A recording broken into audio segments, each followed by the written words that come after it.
آپ کا گھر جو کہ خوشیوں کا ایک سما تھا، شادی کا دن تھا، وہ چہل قدمی یاد آتی ہے فیملی کی؟ یاد تو وہ آتے ہیں جو بھول جائیں. کس کو بلا سکتے ہیں آپ؟ بیوی کو جس کے ساتھ آپ نے 32 سال گزار دیے، وہ بیٹا جو 30 سال کا تھا جو میری کفالت گھر کی کر رہا تھا، پھر کسی کو نہیں بلا سکتا. یاد تو ان کی آتی ہے جو بھول جائیں. کہاں ہے آپ کا انصاف؟ کہاں ہے آپ کی خدمت؟ مریم صاحبہ، کس خدمت کی آپ بات کرتی ہیں؟ انصاف کا یہ حال ہے.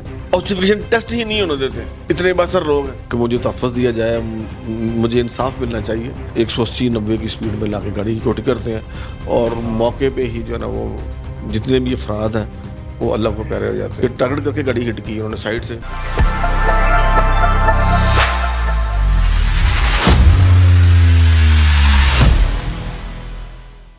السلام علیکم ناظرین، چینل 9 میں خوش آمدید. میں ہوں آپ کا ہوسٹ ملک نما. ناظرین، ہمارے ساتھ جو ایک شخص بیٹھا ہے رفاقت علی صاحب ہیں، اور ان کے ساتھ کچھ عرصہ پہلے ظلم کا ایک پہاڑ ٹوٹا. ان کی فیملی، انہی کی بیٹی کی شادی میں ان کی پوری فیملی ایک گاڑی میں ایکسیڈنٹ ہوا، اور فیملی کے 6 افراد ایک ہی گھر میں ایک ہی دن میں 6 افراد کا جنازہ اٹھا. ناظرین، رفاقت علی صاحب جو کہ اکیلے اپنی پوری فیملی کا کیس لڑ رہے تھے، اور ملزمان کو سزا دلوانے کے لیے یہ جنگ لڑ رہے تھے. ہوتا کچھ یوں ہے کہ ان کو بھی نامعلوم افراد کی طرف سے ہٹ کیا جاتا ہے، اور ان کی ٹانگ جو ہے وہ اس ٹائم فریکچر ہے، اور کافی عرصے سے تقریباً گزشتہ کچھ ماہ سے یہ بیڈ پر ہیں.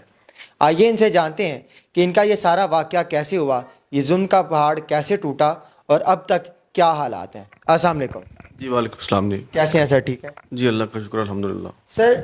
کچھ عرصہ پہلے یہ واقعہ ہوا، آپ کی فیملی کے 6 افراد ایک ہی دن میں ایک ہی گھر میں جنازہ اٹھا. جی آپ کیس لڑتے رہے، کتنا عرصہ ہو گیا وہ کیس لڑتے ہوئے؟ تقریباً 7واں ماہ لگا ہوا ہے. 7واں ماہ لگا ہے کیس لڑتے ہوئے. کیا آپ کو ابھی تک کوئی رسپانس نظر آیا اداروں کی طرف سے؟ ابھی تک تو کوئی رسپانس نہیں ہے. اس کے والد کی بھی بیل ہو گئی ہے، اور ابھی انہوں نے جو ہے وہ بچے کی بھی بیل کے لیے اپلائی کیا ہوا ہے، اور پولیس کی طرف بھی سے بھی چلان نامکمل ہے، اور نامکمل چلان ہی جمع کروا دیا. وہ 2-3 ٹیسٹ تھے جس کے اندر آسٹیفیکیشن ٹیسٹ تھا، جغرافک ٹیسٹ تھا، وہ نامکمل ہے. اس کے باوجود وہ چلان جمع ہو گیا. اور ابھی کل تاریخ تھی، 30 تاریخ تھی، تو ہمارے لوگ گئے ہوئے تھے. میں تو جا نہیں سکا، وہ بچہ گیا تھا. تو اس کے اندر سنا کہ انہوں نے کوئی فیک جو ہے نا وہ آسٹیفیکیشن ٹیسٹ رپورٹ جمع کروائی ہے، جس کے اندر انہوں نے 14 سال شو کر رہے ہیں جی عمر بچے کی، جبکہ انہی کا اپنا ڈاکومنٹ جو ہے وہ بے فارم اور سمارٹ کارڈ جو انہوں نے جمع کروایا تھا، اس کے اوپر بھی اس وقت 17 سال 2 مہینے عمر تھی. ایکسیڈنٹ کا کیس تھا، اور ایکسیڈنٹ کیس زیادہ تر رفع دفع کر دیے جاتے ہیں کیونکہ ایکسیڈنٹ ایک ایکسیڈنٹلی ہوتا ہے. کیا آپ کو نہیں لگتا کہ وہ بھی ایک ایکسیڈنٹ تھا؟ تو ایک لڑکا، ایک بچہ جو کہ ابھی تک جیل میں ہے، آپ اس کو سزا دلوانے کے لیے اتنی جنگ لڑ رہے ہیں. یہ اتنا زیادہ سختی کیوں کی جا رہی ہے؟ ایسا کیا کیس ہوا تھا جس کی وجہ سے آپ زیادہ سختی کر رہے ہیں؟ جی میں آپ کے توسط سے یہ بتانا چاہتا ہوں کہ وہ ایکسیڈنٹ تھا نہیں، وہ ٹارگٹ کلنگ تھی.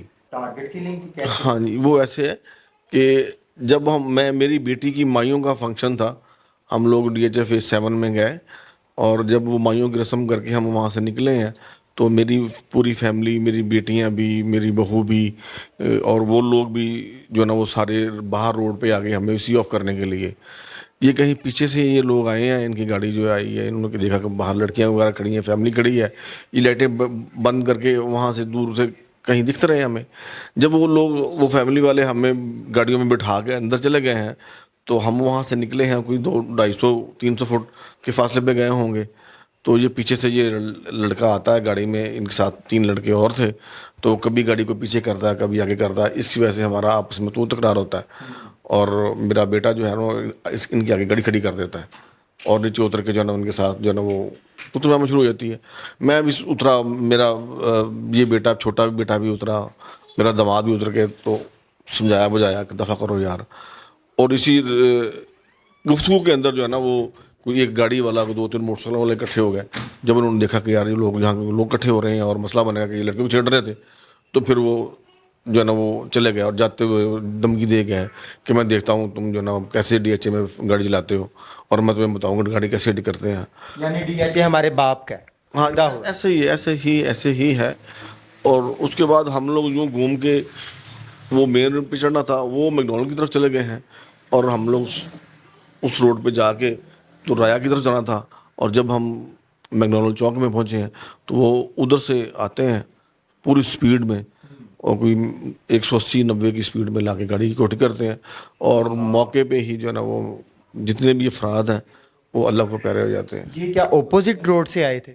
جی جی، اپوزٹ روڈ سے ہم جو ہے نا وہ، گھوم کے باقاعدہ لڑائی کے بعد آئے ہیں، باقاعدہ ٹارگٹ کیا؟ اسی لیے تو میں اس کو ٹارگٹ کلنگ کہتا ہوں نا، کہ ٹارگٹ کر کے گاڑی ہٹ کی انہوں نے سائڈ سے، یعنی کہ ادھر سے ہماری گاڑی آ رہی تو یوں گاڑی ماری، اور وہ گاڑی جو ہے نا وہ موقع پہ سب لوگ۔ اس کے بعد اداروں نے آپ کے ساتھ کیسا تعاون کیا، اور کیا آپ کو لگا کہ آپ کو کہیں پر انصاف مل رہا ہے؟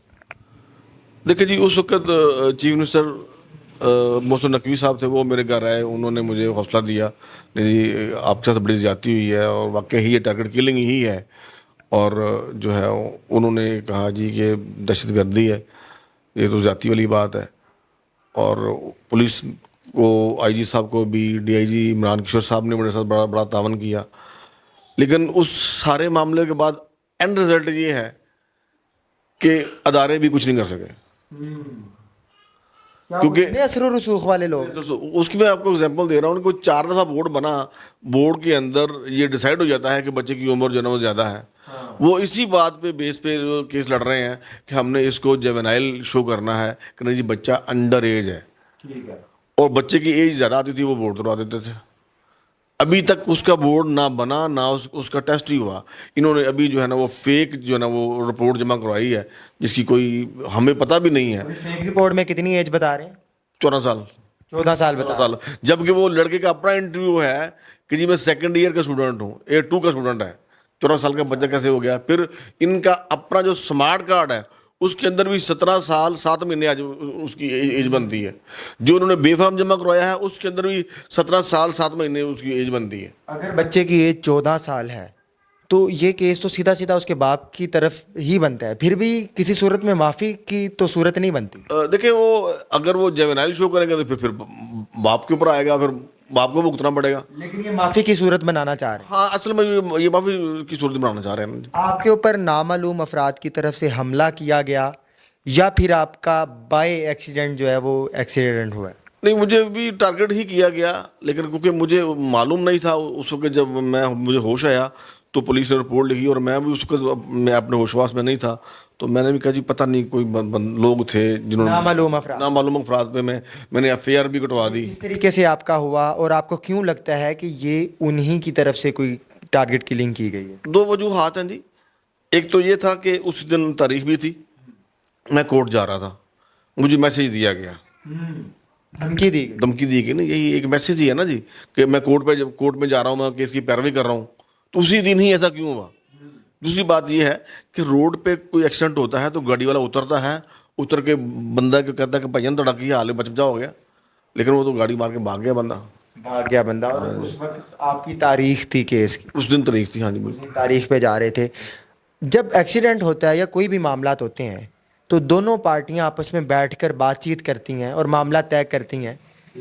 اب تک 7 ماہ سے زیادہ عرصہ ہو گیا، آپ کے پاس ان کی فیملی میں سے کوئی شخص آیا جس نے معافی کی طلب کی ہو؟ کوئی بات نہیں جی، معافی تو بات کی بات، انہوں نے ہمارے ساتھ آ کے انہوں نے تعزیت نہیں کی کہ ہم فاتح خانی کر لیتے ہیں۔ کیا اگر وہ تعزیت کریں یا آپ سے معافی کی طلب کریں تو کوئی صورتحال بن سکتی ہے معافی کی؟ دیکھیں جی، بات پھر وہی ہے کہ یہ کس کی بات کر رہے ہیں آپ، جس کو یہ احساس نہیں کہ یار میرے بیٹے کی وجہ سے یہ پورا خاندان ختم ہو گیا، تو میں یار جا کے ان کے ساتھ کم از کم افسوس ہی کر لوں، باقی معافی تلافی تو بات کی بات ہے۔ کیسا لگتا ہے آپ کو؟ آپ کا گھر جو کہ خوشیوں کا ایک سما تھا، شادی کا دن تھا، اور آج آپ کے گھر میں وہ چہل قدمی، وہ خوشیاں، وہ چیزیں نہیں نظر آتی، یاد آتی ہے فیملی کی؟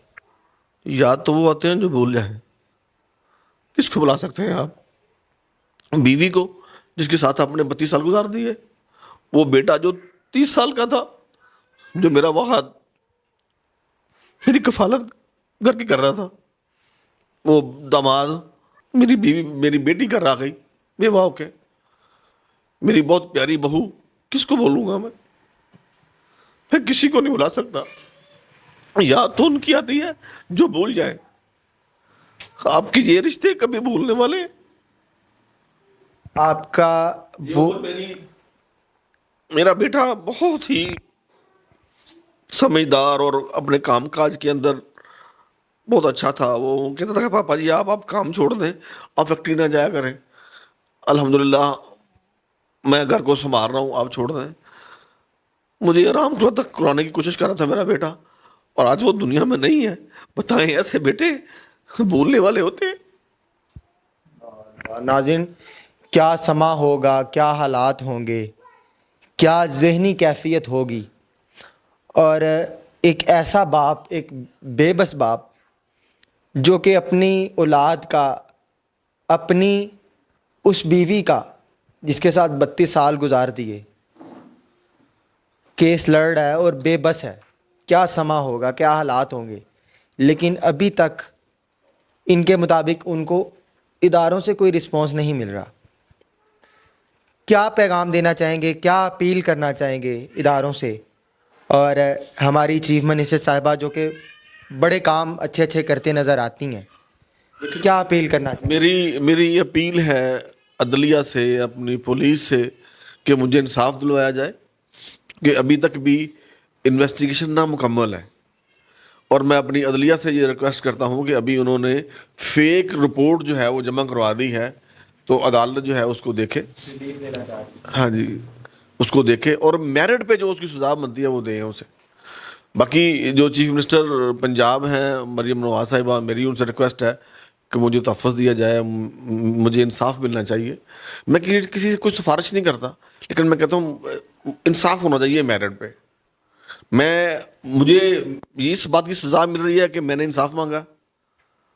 مجھے اس لیے بیڈ پہ گاڑی مار کے لٹا دیا گیا ہے کہ میں یہ کہہ رہا تھا کہ میں نے اپنے فیملی کے پیسے نہیں لینے, مجھے انصاف چاہیے. کہاں ہے آپ کا انصاف, کہاں ہے آپ کی خدمت؟ مریم صاحبہ, کس خدمت کی آپ بات کرتی ہیں؟ انصاف کا یہ حال ہے کہ وہ آبزرویشن ٹیسٹ ہی نہیں ہونے دیتے. اتنے باثر لوگ ہیں, اور 6 بندوں کا قاتل, اس کے لیے وہ جو نا وہ بیل اپلائی کی ہوئی ہے کہ اس کو ضمانت دے دیں کیونکہ وہ بچہ ہے, جبکہ وہ بچہ ہے بھی نہیں. مجھے انصاف چاہیے بس.